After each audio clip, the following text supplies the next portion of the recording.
So anyways, the animals all gathered. Now the animals are also id representations from the Freudian perspective, and the id is the part of your psyche from the Freudian perspective that's animalistic and full of implicit drives, sexual and aggressive in particular, as far as Freud was concerned. And that's because those two drives, say unlike thirst or hunger, are much more difficult to integrate into proper social being and tend to be excluded and left unconscious.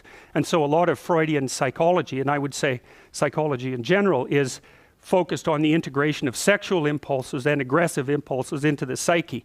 I would also add to that anxiety, because anxiety is also a major problem. Anxiety and negative emotion that's pain-like is also a major problem for people. And so the animals represent those id-like impulses that have to be organized hierarchically before you can become an integrated being in precisely the Piagetian manner, right? Because Piaget would say, well, the child comes into the world with reflexes, and maybe a more modern psychologist would also concentrate on the implicit motivations, and those have to be organized inside the child into some kind of hierarchy of unity before the child can organize him or herself into the broader unity of the state. And that's basically what's being represented here. And so Zazu, the eyes of the king, comes to check out the king, and that's what's his name? What's the king's name?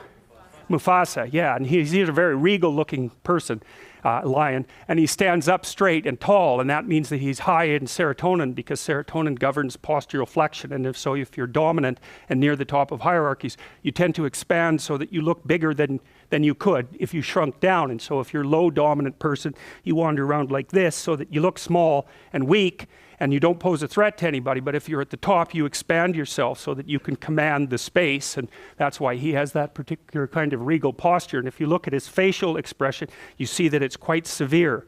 He's capable of kindness, but he's also harsh and judgmental, and that's what society is like. That's what the superego is like. And what that means is that he's integrated his aggression. And I've seen this happen in my clinical clients when they come in and they're too agreeable. They look like Simba looks later in the movie when he's an adolescent, and he's sort of like a deer in the headlights. Everything is coming in and nothing is coming out.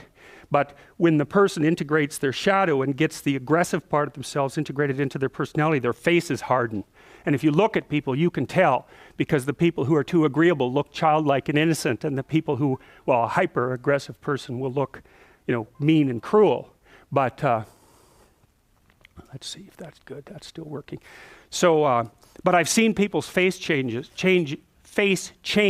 in the course of therapy, men and women. So, and what happens is they start to look more mature, and it's more like they're judging the world as well as interacting with it properly once they integrate that more disagreeable part of them. It's very, very necessary, and that's part of the incorporation of the Jungian shadow, or the incorporation of the unconscious from a Freudian perspective. But old Musafa there, he's already got that covered. So, and he's capable, obviously he can smile, and he's capable of the full range of expressions, but he's a tough looking character.